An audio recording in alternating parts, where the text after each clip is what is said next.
ఇప్పటిదాకా ఫ్రెండ్‌షిప్ అయిపోవడం అయ్యేసరికి మా ఇద్దరికి అంత టైం పట్టలేదు. ఇంటిమేట్ సీన్ ఎక్కువ బిగుసుకుపోలేదు. ఒక రకమైన ఫ్రీడమ్, ఒక రకమైన ఆహ్, జోవియల్‌గా ఉండే సీన్ ఏదైతే డిమాండ్ చేసిందో దానికి తగ్గట్లుగా ఫ్రీగానే చేసాం సార్. యాహ్! ఓకే. అంటే ఇంటిమేట్ సీన్స్ అంటే బెడ్‌రూమ్ సీన్స్ లాంటివే? యాహ్! ఇవి ఉంటాయా? ముద్దులు? అవి ఇంకా చెప్పకూడదు సార్. ఓకే. కొంచెం సర్ప్రైజ్ వదిలేద్దాం. అదే. సో, అమ్మ మీకు ఎలా అంటే నాకు తెలిసినంత వరకి కామన్ ఫ్రెండ్స్ ద్వారానో లేకపోతే ఈ సినిమా పీపుల్‌లో తను మీ ఇద్దరికి కూడా మీకు మీ చెల్లెలికి ఒక పెద్ద పిల్లర్, సపోర్ట్ పిల్లరు. అబ్సల్యూట్‌లీ. అంటే మీరు చిన్నప్పటి నుంచి తనతోనే ఇదవ్వటం అమ్మమ్మ, తాతయ్యల దగ్గరే అవును కదా సార్. మీరు. అవును సార్. సో, అప్పుడు కొంచెం అంటే ఇలా సింగిల్ పేరెంట్‌గా అమ్మ ఉండటం వల్ల మీరేమన్నా ఇబ్బందులేమన్నా పడ్డారా అప్పుడు? ఏం లోటు లేకుండానే అమ్మ మా అమ్మ ఎలా చేసిందో నాకు ఇప్పటికీ తెలీదు సార్. ఎందుకంటే నాకు మెచ్యూరిటీ వచ్చిన తర్వాత అర్థమైన విషయాలేంటంటే ఈ ఇండస్ట్రీ ఎంత కాంపిటీటివ్, ఎస్పెషల్లీ ఫీమేల్స్‌కి ఎంత కాంపిటీటివ్, ఫీమేల్స్‌కి ఎంత ప్రెషరైజింగ్‌గా ఉంటుంది ఈ field. And being a single mother, raising 2 kids and ఫ్యామిలీని చూసుకోవడం. మా అమ్మమ్మ, తాతయ్యని కూడా చూసుకోవడం. మేమందరం కలిసే ఉంటాం ఇంట్లో. అంటే కంప్లీట్‌గా నాన్నని మీరు వదిలిపెట్టేసారా? లేకపోతే కలుస్తుంటారా? వదిలిపెట్టడం కాదు, అప్పుడప్పుడు కలుస్తూ ఉంటాం. ఓకే. ఎంత ఫ్రెండ్లీగా హ్యాండిల్ చేస్తే ఈ విషయాలు సెన్సిటివ్ టాపిక్ అది సార్. అవును. సో అంటే బయట మామూలుగా ఎక్కడన్నా ఎప్పుడైనా కలవటం ప్లాన్ చేసుకుని ఏం చేయము. కానీ ఒకవేళ అనుకోకుండా కలిసినా కూడా మేమందరం బాగానే ఉంటాం అందరితో. ఓకే. అంటే నాన్న కూడా, కిరణ్ గారు కూడా మీతో ఫ్రెండ్లీగానే ఉంటారా? ఫ్రెండ్లీగానే ఉంటారు. ఎవరైనా ఇప్పుడు ఎందుకు సార్ ఈ గ్రడ్జ్లు ఉంచుకోవడం, లేకపోతే అది ఎవరికి బెనిఫిషియల్ కాదు. ఇగ్నోర్ చేయడం ఎవరికి బెనిఫిషియల్ కాదు. మూవ్ ఆన్ అవుతూనే ఉండాలి. ఇంకా అవును, అవి మైండ్లో ఉంటాయి. అఫ్ కోర్స్ నా మైండ్లో ఉంటాయి, నా చెల్లి మైండ్లో ఉంటుంది. కానీ వాస్తవాన్ని అంగీకరించాలి కదా. అంగీకరించాలి. ఎందుకంటే ఇంకో బ్రిలియంట్ థింగ్ మా మదర్ ఎలా చేశారో తెలియదు కానీ మాకు ఎప్పుడూ ఆ ఫీలింగ్ కలగలేదు సార్. అంటే ఒక పర్సన్ మిస్ అవుతున్నారు ఫ్యామిలీ నుంచి, లేకపోతే ఒక రకమైన సపోర్ట్ సిస్టమ్ లేదా మాకు అనే ఫీలింగ్ ఎప్పుడు కలగలేదు మాకు. అలాంటి హార్డ్ వర్క్ చేస్తూ అంతే హార్డ్ వర్క్ ఫ్యామిలీ మీద పెట్టారు మమ్మీ.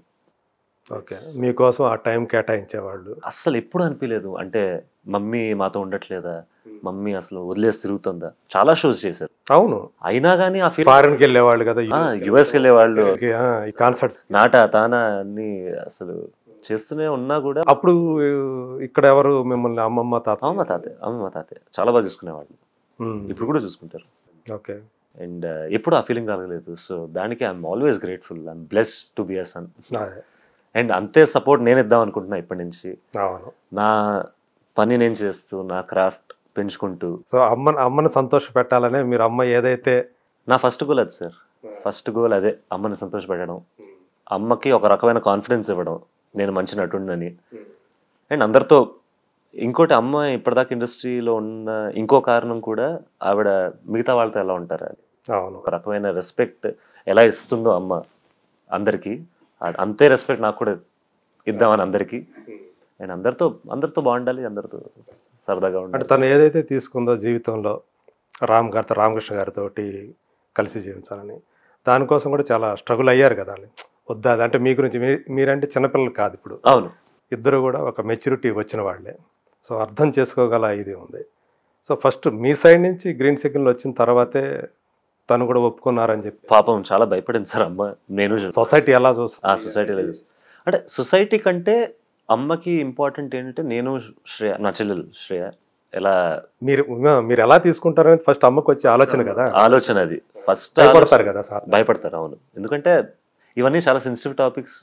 అండ్ కరెక్ట్ కదా, పిల్లలకి ఎక్కువ అంటే రాకూడని టాపిక్స్. అంటే ఎలా చెప్ప, ప్రతి ఫ్యామిలీలో అవ్వదు. మనం ఒక సినిమా స్వాతి అనే సినిమా చూసినప్పుడు అమ్మకి కూతురు మళ్ళీ పెళ్లి చేయటం అనేది చూసినప్పుడు రెవల్యూషన్ అది టైంలో. అండ్ ఎప్పుడు అనుకోము సార్ ఇది, కానీ దాన్ని యాక్సెప్ట్ చేశారు జనం. నిజమే కదా. సో అమ్మ కోసం, బికాస్ దే డిజర్వ్ దట్. ఆ రకమైన హ్యాపీనెస్ దే డిజర్వ్, ఆ రకమైన సపోర్ట్ సిస్టమ్ కావాలి. అది జస్ట్ ఫైనాన్షియల్ అని కాదు సార్. మనతో ఒక పార్ట్నర్ ఉన్నాడు. సంతోషంలో ఉన్నప్పుడు ఒక పార్ట్నర్ ఉండాలి, బాధలో ఒక తోడు. At the end of the day ఒక తోడు. నాకు మా చెల్లికి ఆ సింపుల్ రీజన్ చాలు, ఆ తోడు కావాలి. సో మీకంటే మీరు రేపు పెళ్ళైన తర్వాత మీకు ఒక ఫ్యామిలీ వస్తుంది, మీ చెల్లెలికి ఇంకొక ఫ్యామిలీ వస్తుంది. మరి అమ్మకి తోడు ఇప్పుడు అలా అని కాదు, అంటే మేము పెళ్ళి అయిపోయిన తర్వాత అమ్మను వదిలేసి మామూలుగా చెప్పు. కానీ ఎవరికైనా ఏ మనిషికైనా ఆ తోడు అనేది ముఖ్యం. అవును, ఎల్లవేళల్లో ఉండవు కదా. సో నన్ను మా చెల్లెల్ని పెద్ద కన్విన్స్ చేయాల్సిన అవసరం లేదు అక్కడ. మాకు ఓన్లీ థింగ్ ఏంటంటే అంటే మిమ్మల్ని కన్విన్స్ చేసింది అమ్మ రామకృష్ణ గారా? ఎవరు కన్విన్స్ చేయలేదు సార్ యాక్చువల్లీ మమ్మల్ని. ఎందుకంటే నాకు చెల్లికి ఫైనల్లీ కావాల్సింది ఏంటంటే ఆవిడ ఆనందంగా ఉండడం. ఎందుకంటే నేను చెల్లి చాలా చూసాం, ఆవిడ ఎలాంటి జర్నీలో వెళ్ళింది, ఎలాంటి దీనిపైన ఇండస్ట్రీలో ఎంత స్ట్రగుల్ చూసింది అనేది. So at the end of the day if she's choosing a person, నేను ఒకటే అడిగా ఎంత కాన్ఫిడెంట్గా ఉన్నాం ఈ పర్సన్ మీద. She was very confident on that person. మేము కలుసుకున్నాం అండ్ నాకు చాలా నచ్చారు. అండ్ సింపుల్ ఒక తోడు అమ్మ డిసైడ్ చేస్తుందంటే why will we say no. తను కూడా ఆ ఫీల్డ్లో ఉన్న, నేను అది కూడా చూడలేదు సార్, అసలు ఏ ఫీల్డ్లో ఉన్నాడని కూడా చూడలేదు నేను ఫస్ట్.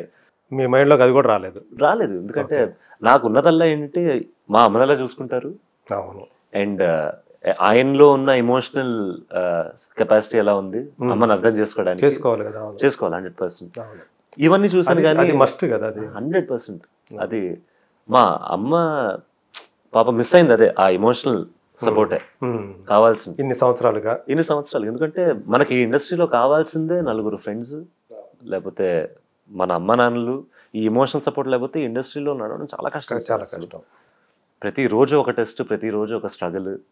అలాంటప్పుడు తోడు అనేది కంపల్సరీ. ఇంటికి వచ్చిన తర్వాత మనకి ఆ సపోర్ట్ అనేది ఇంటి దగ్గర ఉంటే వేరే లెవెల్ ఉంటుంది. అంతే కదా సార్. అండ్ ఇన్నేళ్ళు అది లేదు అని తెలిసినప్పుడు చాలా బాధేస్తుంది. అండ్ ఫైనలీ మనం రామ్లో అది చూశాను నేను, మా చెల్లి అండ్ మా తాతగారు అమ్మమ్మ గారు కూడా చాలా కన్విన్స్ అయ్యారు. అండ్ వాళ్ళు కూడా చాలా హ్యాపీగా ఫీల్. సో ఇప్పుడు జరిగిన తర్వాత సో మీరు చూస్తూ ఉన్నారు అమ్మ హ్యాపీ, చాలా హ్యాపీగా. సో మీకు ఆయన రామ్ గారు ఎలాంటి సపోర్ట్ ఇస్తున్నారు ఇప్పుడు? ఏంటంటే ఇప్పుడు నాకు మ్యాంగో టీమ్ మార్కెటింగ్ సపోర్ట్ చేస్తుంటే మేము పనిచేస్తూ ఉంటాం అప్పుడప్పుడు.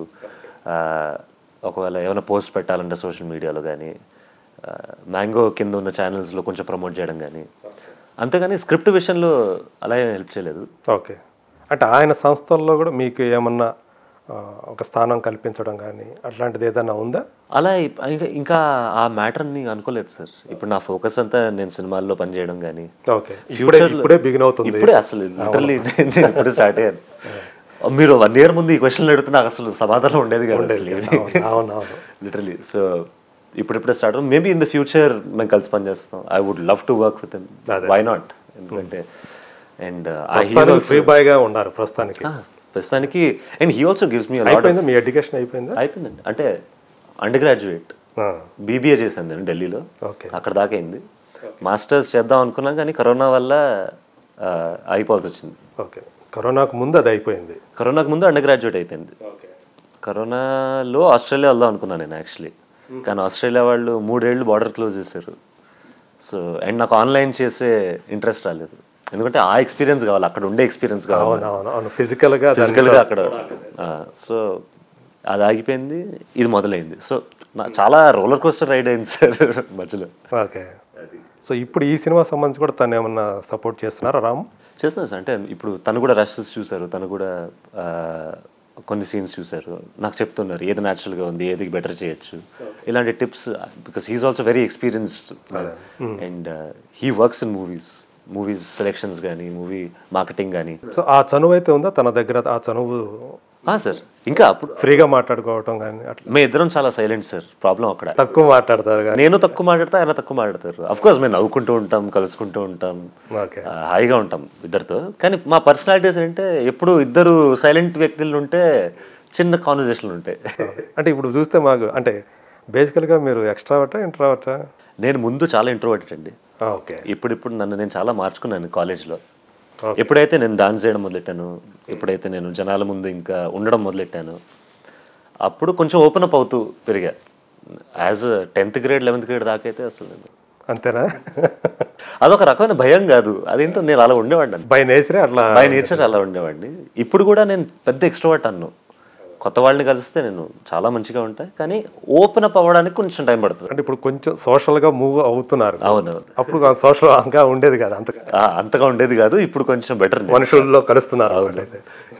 ఇప్పుడు అందుకే సడన్ గా ఇన్ని కెమెరాలు సడన్ గా కనిపించేసరికి సో ఓవర్వెల్. ఇప్పుడు నిజంగానే అన్ని రకాలుగా టెస్ట్ ఉంటుంది మీకు. టెస్టే సార్, బట్ ఐఎమ్ ఎక్సైటెడ్. ప్రెషర్గా తీసుకోవడం కంటే అదొక ఆపర్చునిటీగా తీసుకుంటే మనం చాలా హ్యాపీగా ఉండొచ్చు ఇక్కడ. Good, nice. అదే ఇప్పుడు అంటూ ఉంటాయి ఇవన్నీ, తగిలినప్పుడు చూసుకుందాం అంటే. ఎదురైనప్పుడు, అలాంటి సిచ్యువేషన్ ఎదురైనప్పుడు అది కరెక్ట్గా మనకు తెలియాలి, ఎలా బిహేవ్ చేయాలి, ఎలా స్పాంటేనియస్గా ఎలా రెస్పాండ్ అవ్వాలి అనేది చాలా ఇంపార్టెంట్ కదా. ఓకే, సో ఇది సర్కార్ నౌకరి అనే సినిమా ఆకాష్కి సంబంధించి ఒక యాక్టర్గా మంచి పేరు తెస్తుందనే నమ్మకం ఉందా? ఆకాష్ హీరోగా కంటిన్యూ అవ్వాలనుకుంటున్నాడా, లేకపోతే యాక్టర్గా కంటిన్యూ అవ్వాలనుకుంటున్నాడా? సార్, హీరో అనేది మనం చేసుకోలేము సార్. అది ఆడియన్స్ ఇప్పుడు అయితే మనం అప్రిషియేట్ చేసి మన వర్క్ మీద నిజంగా నమ్మకం పుట్టి వాళ్ళకి అలా అయినప్పుడే మనం హీరోగా చేసినప్పుడు అప్పుడు మనకి హీరో అనే బిరుదు కానీ స్టార్ అనే బిరుదు కానీ అప్పుడు ఇవ్వచ్చు. నేను ఫస్ట్ కాన్ఫిడెన్స్ ఇద్దాం అనుకుంటున్న ఆడియన్స్కి ఏంటంటే నేను యాక్ట్ చేయగలను అనే కాన్ఫిడెన్స్, నన్ను నమ్మచ్చు, నన్ను నమ్మి థియేటర్కి రావచ్చు అనే కాన్ఫిడెన్స్ ఇవ్వాలనుంది. సో ఫస్ట్ ఆర్టిస్ట్గా నేను కొంచెం ముందుకెళ్దాం అనుకుంటున్నా. హీరో అవుతానా స్టార్ అవుతానా అనేది ఆడియన్స్ చేతిలోనే ఉంటుంది. అది నన్ను నేను హీరోగా అనుకుంటే ఎవరికేం రాదు, స్టార్లా అనుకుంటే. సో ఆర్టిస్ట్గా నన్ను నేను క్రాఫ్ట్ చేసుకుంటూ, ఒకవేళ ఇప్పుడు ఈ మూవీలో ఇంకా చాలా బాగా చేయొచ్చు అని చాలామంది అనొచ్చు, బాగా చేసామని చాలామంది అనొచ్చు.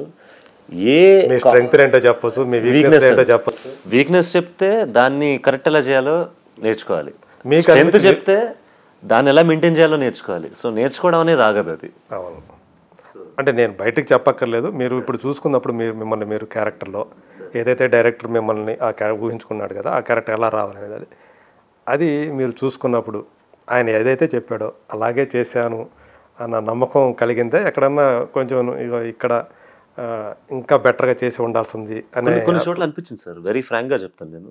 కొన్ని చోట్ల ఓకే ఈ ఎక్స్ప్రెషన్ బాగానే ఉంది, కానీ ఇంకోటి చేస్తుంటే ఇంకా బాగా సీన్ ఉండొచ్చు సార్. అది నేను చాలా ఫ్రాంక్గా చెప్తూ ఉంటాను, చాలా ఇంటర్వ్యూలో కూడా చెప్పాను నేను దట్. ఎందుకంటే సార్, మీరు best of the best movie చేసినా కూడా ఎక్కడో అక్కడ బెటర్గా చేయొచ్చు. ఈవెన్ మనం 10 సినిమాలు చేసిన తర్వాత కూడా ఉంటుంది అది. ఇప్పుడు కూడా చాలా మంది ఇంటర్వ్యూల్లో నాని గారు చెప్తూ ఉంటారు, రిలీజ్ అంటే భయం, కొన్ని సీన్స్ లో నేను ఇంకా బాగా చేయొచ్చు. అలాంటి స్టార్లే చెప్పినప్పుడు మనం సార్ ఇప్పుడు స్టార్ట్ చేసిన వాళ్ళం మనం. సో ఏ స్టార్ అంటే ఇష్టం మీకు ఎక్కువ? మెగాస్టార్ అంటే పెద్ద ఫ్యాన్, కానీ ఇప్పుడున్న న్యూ ఏజ్ యాక్టర్స్లో నాని గారు చాలా ఇష్టం సార్. అంటే నేను న్యాచురాలిటీని ఎక్కువ చూస్తా ఒక యాక్టర్లో, కాబట్టి ఆయన న్యాచురల్ స్టార్. అండ్ మహేష్ గారు చాలా ఇష్టం. ఓకే, యా సార్, కానీ మెగాస్టార్ అయితే మెగాస్టార్. అవును, అంటే ఒక నటుడిగా మీరు చూసుకోవాలనుకున్నప్పుడు మెగాస్టార్నే మీరు రోల్ మోడల్ అనుకోవచ్చు, ఇన్స్పిరేషన్ అన్నీ కూడా.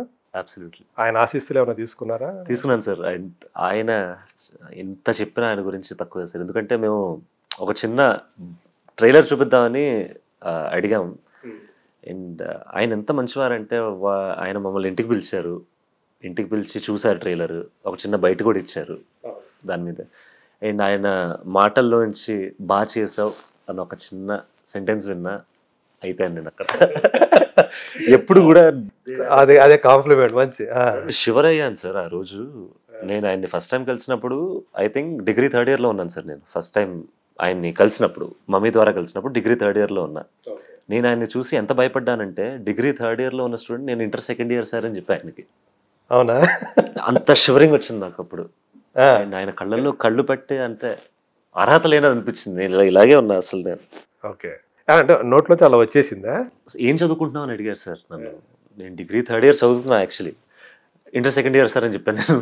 ఎందుకు తెలీదు అంటే సడన్గా మమ్మీ చూసి inter 2nd year degree 3rd year కదరా. అలాంటి ఫ్యాన్ సార్ నేను. ఓకే.